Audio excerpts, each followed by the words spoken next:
Bismillahirrahmanirrahim. Assalamualaikum warahmatullahi wabarakatuh. Ketemu kembali dengan Ibu Siti Sundari Sampurasun. Mudah-mudahan hari ini kita semua sehat semuanya. Minggu ini adalah minggu ke-7, yaitu kita diskusi tentang Paguneman Dina Karya Sastra. Paguneman Dina Karya Sastra, seperti kalian ketahui, Paguneman itu adalah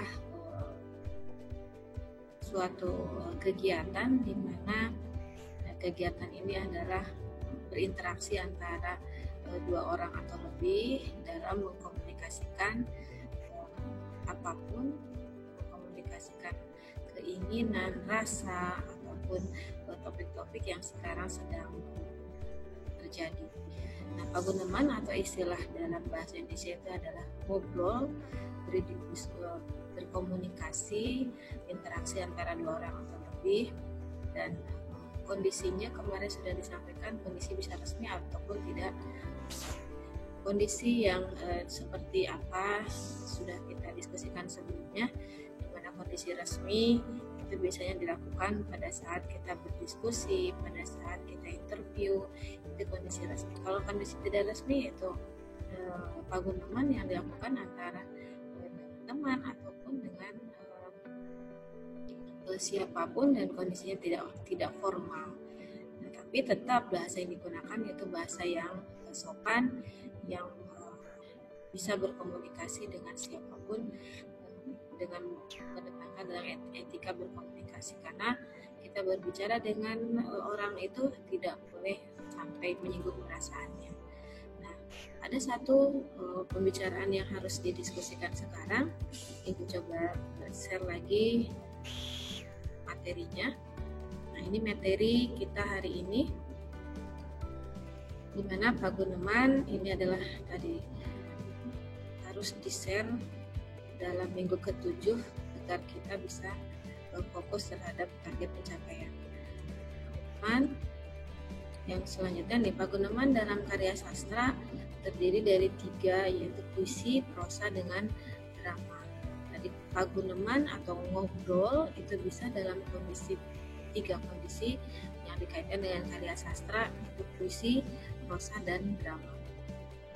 Paguneman di dalam puisi.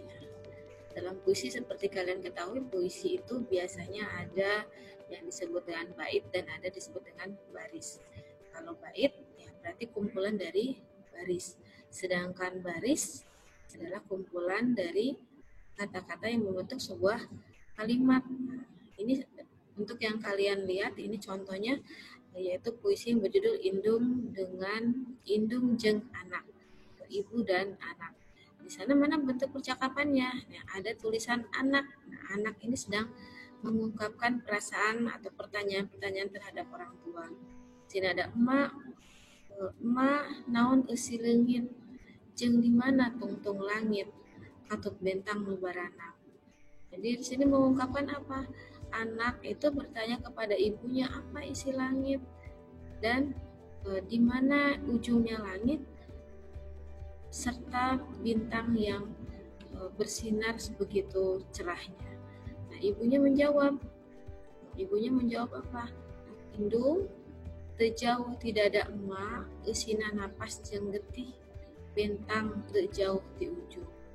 Jadi ibunya mengungkapkan, kata kalau langit itu dan tungtung langit itu ada di dalam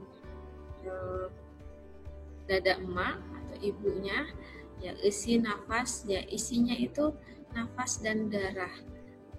Bintang tidak jauh dari ujungnya, bintang tidak jauh dari ujang di sini maksudnya anaknya. Jadi ini penuh dengan filosofi, namanya puisi ya. Puisi itu menggunakan bahasa konotasi yang bukan bahasa sebenarnya, di mana anak ini menanyakan isi langit dan diungkapkan berkaitan dengan kasih sayang terhadap orang tua itu ada di dalam seorang ibu yang sudah menyatu dengan nafas dan darahnya, di mana cahaya seorang ibu itu ada di seorang anak.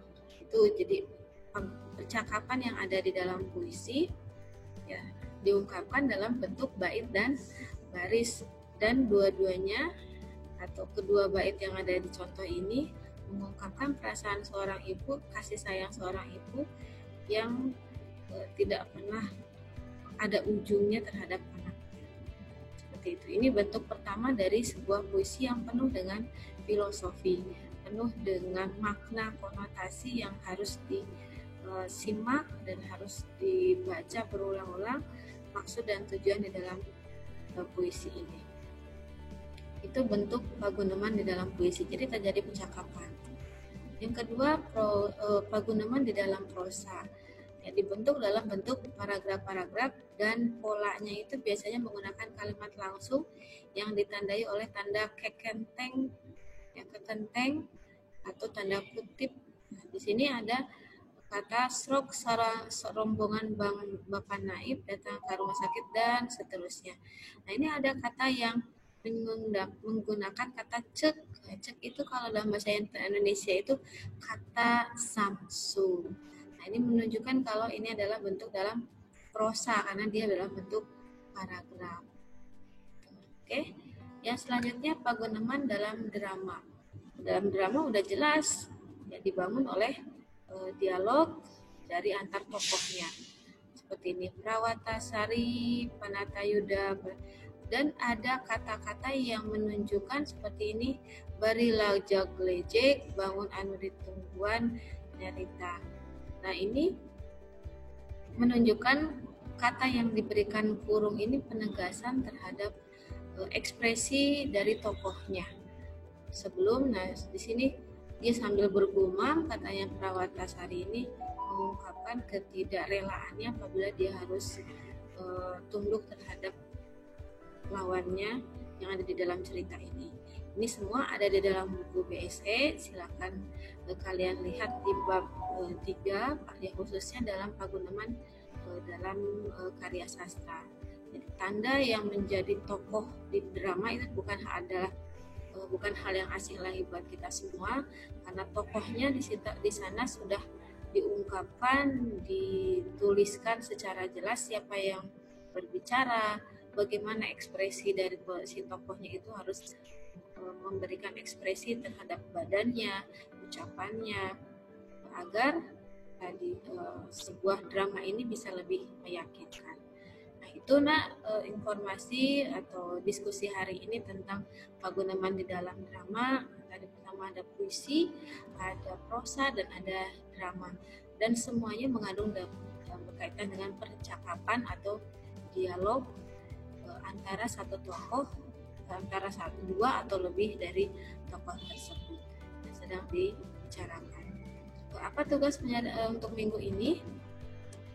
Nah, tugasnya kalian membuat paguneman singkat saja dari 3 bentuk, puisi, prosa, ataupun drama. Satu topik saja, yaitu tentang penyebaran COVID yang sekarang sedang menyerang pandemi ini dalam bentuk di paguneman. Singkat saja, tidak usah terlalu panjang. Dikonversi seperti biasa di dalam Word, dari Word ke PDF, dan dikirim ke portal belajar. Oke, itu mungkin informasi dari Ibu.